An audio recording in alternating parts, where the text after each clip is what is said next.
వెనుజులా దగ్గరికి వచ్చేప్పటికి రేపు పొద్దున మధురోకి ఇచ్చే ట్రీట్మెంట్ ఏంటి? సరే ఇప్పుడున్న పరిస్థితుల్లో అతను చంపకపోవచ్చు, నాకు తెలిసి ఛార్జ్షీట్ ఫైల్ చేయాలి వాళ్ళు, ఇంకా ఒక 1 వీక్ 10 days తీసుకుంటారేమో. అప్పటిదాకా మన భాషలో చెప్పాలంటే జ్యుడిషియల్ రిమాండ్లో ఉన్నాడని అనుకుందాం. మన భాషలో సో తర్వాత ఆయన్ని ప్రిజన్కి పంపిస్తారా, లేకపోతే వాళ్ళ నేరాలు వాళ్ళకు అనుకూలంగా? ఇప్పుడు అమెరికాలో judicial system is not like in India. ఇక్కడ ఏంటంటే కొలీజియం ఉంటుంది, అక్కడ political appointments. Natural president Trump ఏం చెప్తే జడ్జిలు కూడా అదే చెప్తారు. అలా చెప్పేది ఉంటే ట్రంప్ ఈ పాటికి protest would have dominated the whole world. It's not like that, because most of the judges were appointed by the previous president. But President of United States has got the power to pardon anything. As President Biden has pardoned his own son. Please understand this. Now, I am giving you one good data for your audience. Ex-president of Honduras was convicted for the same offense for this man for 45 years. And he was exonerated by the present president in November and has been released. The same thing I am sure will happen to Mr. Maduro. Mr. Maduro has not harmed the US interests as much as Osama bin Laden has done. Very true. So naturally he is not going to be killed. He is not going to be hanged. He may be at the most convicted for 15-20 years. And after 3-4 years, when a new government comes and everything, he may be released. He may go and retire and live normal life. This is what, that's the reason why perhaps his wife was also called. ఆమెను కూడా తీసుకొచ్చారు. ఎందుకంటే ఇప్పుడు ఇతను ఒక్కడిని తీసుకొచ్చుంటే his widow would have been a leader. That's the reason why. And I also would like to tell you, in 2024, the inflation, the people below the poverty line in Venezuela were 58%. There was 1,30,000% of inflation in 2016. That came to 190% now. And Venezuela, which has got the maximum oil reserves and maximum 20%. Natural reserves, why it became like that? ఇంకొక 800 సంవత్సరాలకు సరిపడా reserves ఉంది కదా. ఎందుకు అట్లా అయిపోయింది? Because it's called Dutch disease.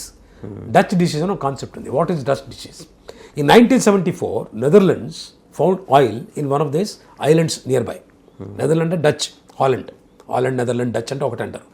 అక్కడ ఏంటంటే వాళ్ళు ఆ ఆయిల్ని కనిపెట్టింది వాళ్ళ అంతా కూడా ఎంటైర్లీ ఆ ఐలాండ్లో అది ఎంటైర్లీ ఆయిల్ మీద డిపెండ్ అయిపోయి ఆ మొత్తం ఎకానమీ అంతా కూడా స్పాయిల్ అయిపోయింది.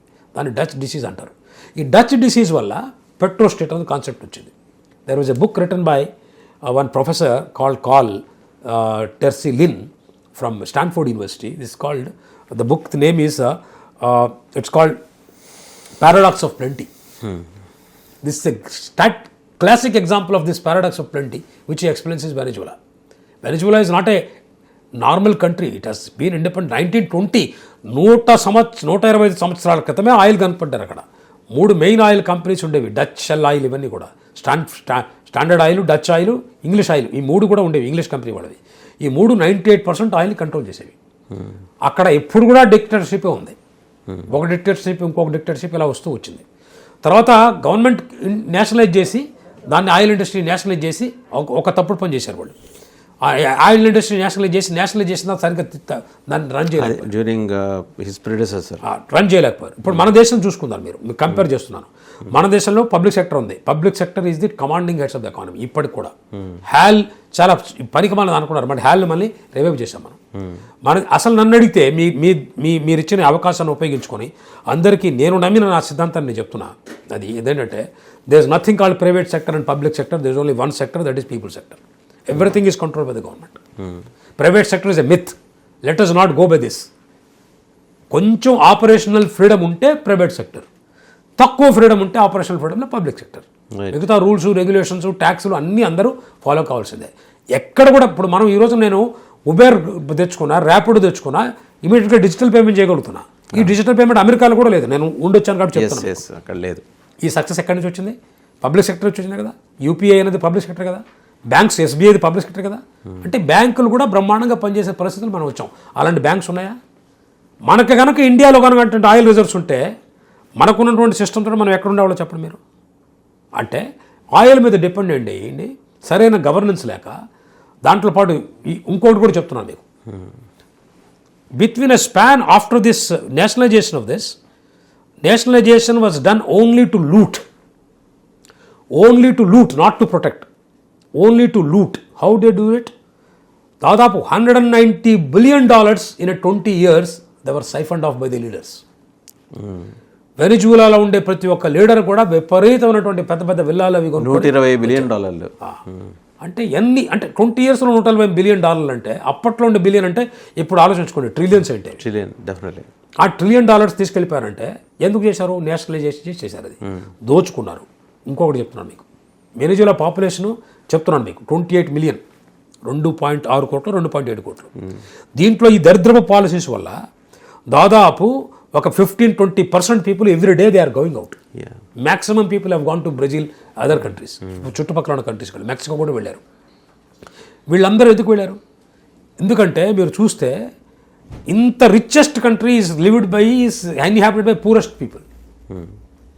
బికాజ్ ఎలీట్స్, సమాజంలో ఉండే పెత్తందారులు ఉన్నారే, ఈ పెత్తందారుల చేతిలోకి వెల్తంతా వెళ్ళిపోయి పందికొక్కులుగా కాకుండా అనకొండలైనందువల్ల ఆ సంభవించింది.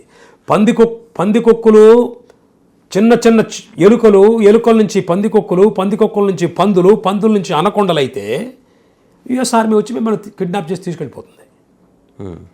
ఇది ఈ 28 కోట్ల ప్రజలు, 2.8 కోట్ల ప్రజలు, 28 million అంటే 2.8 కోట్లు. ఈ 2.8 కోట్ల మంది అంటే 2 హైదరాబాద్ సిటీస్ వేసుకోండి. ఈ 2.8 కోట్ల మంది ప్రజలు సరిగ్గా తమని అంది కూడా ఒకటే భాష మాట్లాడతారు. అక్కడేమి హిందూ ముస్లిం ప్రాబ్లమ్స్ కూడా లేవు. ప్రొటెస్టెంట్ క్రిస్టియన్స్ ఉందనుకోండి, 30% ఇప్పుడు ప్రొటెస్టెంట్స్ వచ్చారు. అంతకుముందు 78% క్యాథలిక్స్ ఉన్నారు. మీరు కూడా మనం డిస్కస్ చేసాం. ఇది తప్ప ఇంకో ప్రాబ్లం లేదు. అంటే ప్రజలు యునైట్ కావాల్సిన బాధ్యత ఉంది వాళ్ళకి. అది ఇప్పుడన్నా తెలుసుకుంటారని నేను ఆశిస్తున్నా. ఇంకొకటి కూడా చెప్పి ముగిస్తా. వెనిజులా నుంచి మనం నేర్చుకోవాల్సింది ఏంటంటే, వెనిజులా నుండి హ్యూగో చావెజ్ కానీ వీళ్ళందరినీ కూడా న్యూస్ పేపర్లో ఓహో అని ఎత్తేశారు. ఆ పక్కన ఉన్న ఇంకా కొన్ని కంట్రీలు ఉన్నాయి, బొలీవియా అని. ఈ బొలీవియా మోడల్ని నేను పెట్టాడు ఈ హ్యూగో జోవిచ్ అని ఆయన. ఇదేంటంటే rabdi culture, free, if everything is free because oil, nobody works, nobody was working. మీరంతా కూడా ఆయిల్ మీద ఉంటే, మీ ఆయిల్ తప్ప, ఆయిల్ ఏంటి? ఆయిల్ భూమి నుంచి వస్తుంది, నువ్వు ఎక్స్పోర్ట్ చేస్తున్నావు, నువ్వు చేసేది ఏమి లేదు దాంట్లో. Entire people were dependent, they are not totally skilless people. వాళ్ళకి ఏం తెలియదు, తిన్నామా తాగామా తెల్లారిందాన్ని తప్ప, ఈ 3 టీటీడీ తప్ప ఇంకేం చేసి తెలియదు వాళ్ళకి. దీనివల్ల ఆ పీపుల్ కూడా సర్వనాశనం అయిపోయారు, గవర్నమెంట్లు సర్వనాశనం అయిపోయినాయి. ఈ సింగిల్ ఎకానమీ ఉన్నందువల్ల ఒక రకంగా నన్ను అడిగితే అతి సర్వత్ర వజ్జయత్, ఇదే మనం మిడిల్ ఈస్ట్లో చూసాం. ఎంతో ఆయిల్ ఉండి ఎప్పుడు కొట్టుకుని వస్తున్నారు. ఏమీ లేని సొమాలి ల్యాండ్ లాంటి వాళ్ళు ఉన్నారు. మన దగ్గర ఏముంది రిసోర్స్? మనకేముంది చెప్పండి రిసోర్స్? మన పీపుల్ తప్ప. అంతే, హ్యూమన్ రిసోర్స్. మన రిసోర్స్ మనం యూజ్ చేసుకున్నాం. కాబట్టి మన దేశంలో మన నేతలు నేర్చుకోవాల్సింది ఏంటంటే, రబ్డీ కల్చర్ పెట్టి ప్రజల్ని మోసం చేయొద్దు. ఫ్రీగా ఇస్తామని చెప్పేసి మీ పవర్ల కోసం, మీ వంశధారంపరి పాలన కోసం, మీ మనవళ్ళు, మీ కొడుకులు, మీరందరూ కూడా మీ తర్వాత వాళ్లే పదవులు రావడం కోసం, వాళ్లే కార్పొరేట్ కావాలి, వాళ్లే చీఫ్ మినిస్టర్ కావాలన్న మీ కుచంతిత మీ కుత్స సిద్ధాంతాల కోసం ప్రజల యొక్క లైఫ్లతోటి చేయబాకండి. ప్రజల్ని సోమరిపోతులుగా చేయకండి. ప్రజలకి సరైన విద్య ఇవ్వండి, ప్రజలకు సరైన వైద్యం ఇవ్వండి. ఈ రోజున మనకున్నటువంటి ప్రాసెస్లో మనం వైద్యం ఇస్తున్నాం, విద్య ఇస్తున్నాం, ప్రతి ఒక్కరికి గ్యాస్ పంపిస్తున్నాం. ఇవి రబ్బడీ కాదు. ప్రజలు తమ కాళ్ళ మీద తాను నిలబడడం కోసం చేయాల్సిన బాధ్యతలు ఇవి. బాధ్యత రబ్బడీ కల్చర్ కాదు, మన ప్రభుత్వాలు చేస్తున్నాయి. కానీ ఇంతకుముందు వెళ్ళి మీకు అంతా ఫ్రీ ఇస్తాం, మీకు రసగుల్లాలు ఇంటికి పంపిస్తాం, మీకు డయాబెటిక్ వస్తే మీకు డయాబెటిక్ మెడిసిన్స్ పంపిస్తాం, మీరు చస్తే మిమ్మల్ని అంబులెన్స్ పంపిస్తాం, ఒక కాదు 2 అంబులెన్స్లు పంపిస్తాం. ఇదంతా అడిగితే రేపు పొద్దున ఎవడబ్బు సొమ్మురా బాబు అని అడుగుతారు ప్రజలు. సొమ్మే లేకపోతే ఎవడబ్బు సొమ్మును వచ్చినప్పుడు అబ్బలు లేకుండా వీళ్ళని చెప్పుతో కూడా. థ్యాంక్ యూ డాక్టర్ రమేష్ గారు, థ్యాంక్ యూ వెరీ మచ్.